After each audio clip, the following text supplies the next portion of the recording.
Sir वो आप अपना फ़ोन दे देंगे? एक्चुअली पापा को फ़ोन करना है।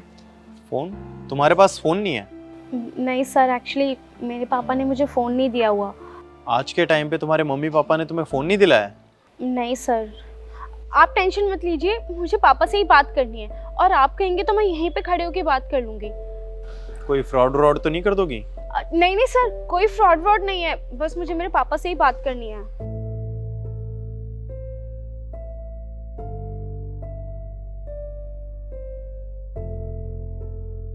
हाँ पापा नमस्ते। हाँ नमस्ते, क्या बात है, बोल। पापा वो मुझे थोड़े पैसे चाहिए थे, मैं घर वापस आ रही हूँ, प्लीज़ पापा थोड़े पैसे भेज दो। पैसे चाहिए? अरे तो मैं क्या करूं? अब तुझे पैसे चाहिए हैं?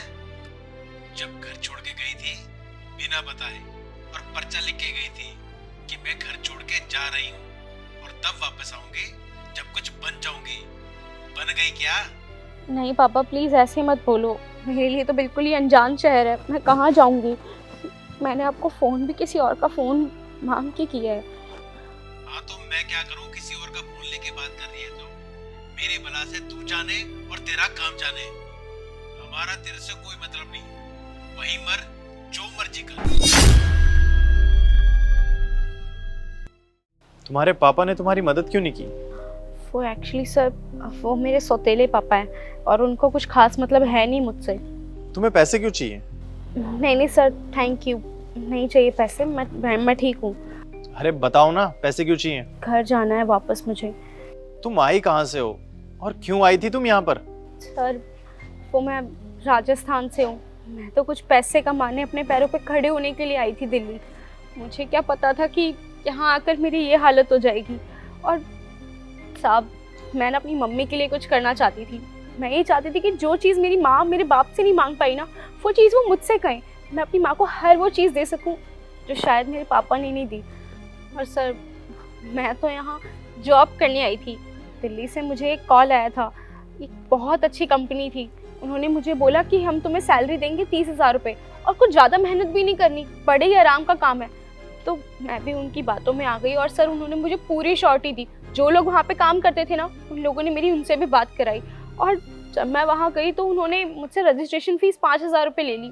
मेरे पास जो सेविंग्स रखी थी मैंने उनको वो दे दी और जो बचे कुछ 500 रुपये थे वो भी ऐसे ही खर्च हो गए, वो भी वहीं लग गए। अब मैं क्या करूं, कहाँ जाऊं, समझ में नहीं आ रहा। उन्होंने बोला था कि आप एक बार इंटरव्यू दे दीजिए, उसके बाद आपका रिजल्ट निकल जाएगा। और सच में सर मेरा इंटरव्यू तो बहुत ही अच्छा गया था, उन्होंने बोला भी था, लेकिन अब ना वो कंपनी फ़ोन उठा रही है और जहाँ उन्होंने बताया था वहाँ वो कंपनी भी नहीं है। क्या करूं, कहाँ जाऊं, कुछ समझ में नहीं आ रहा है। अनजान शहर में, मैं तो यहाँ किसी को जानती भी नहीं हूँ, अब करूँ तो क्या करूँ। पापा को फ़ोन किया, वो भी हेल्प नहीं कर रहे। यार तुम मुझे एक बात बताओ, तुम घर पे बैठी बैठे तुम्हारे पास फोन आता है और वो बोलते हैं कि तुम्हें 30,000 रुपये महीना देंगे और तुमने उनकी बात मान भी ली और कंसल्टेशन फीस भी दे दी उनको 5,000 रुपये। यार दिल्ली के अंदर अगर तुमने 5,000 रुपये पहले दे दिए ना तो कोई तुम्हें जॉब नहीं देने वाला, यही समझ लो कि तुम्हारे साथ फ्रॉड हुआ है। और एक बात और बताओ मुझे कि फ्रेशर को तो 10 से 15,000 रुपये मिलते हैं स्टार्टिंग में, तुमने ये कैसे सोच लिया कि तुम्हें 30,000 रुपये मिलेंगे? और ऊपर से तुम बिना बताए आई हो घर वालों को, अब करोगी क्या तुम यहाँ पर? पता नहीं सर।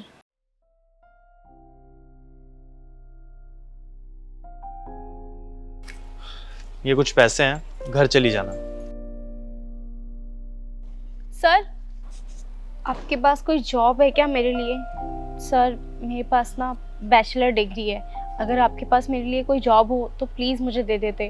अगर ये पैसे लेके मैं अपने घर चली गई तो ना जाने कब दिल्ली आऊँगी और पता नहीं पैसे वापस कर भी पाऊँगी या नहीं। मुझे आपसे यूँ पैसे लेके बिल्कुल अच्छा नहीं लग रहा। आप एक काम करिए ना, आप मुझे कोई जॉब दे दीजिए, मैं वो जॉब करके ना आपके सारे पैसे वापस कर दूँगी, आपको बिल्कुल निराश नहीं करूँगी सर, दिल लगा के काम करूँगी। यार तुम इतनी परेशानी में हो और उसके बाद भी ये सोच रही हो कि मेरे पैसे वापस कैसे करो, इससे ये पता चलता है कि तुम कितनी ज़्यादा ईमानदार हो। चलो हम कहाँ जा रहे हैं सर? जॉब देने, चलो गाड़ी में बैठो। Thank you sir.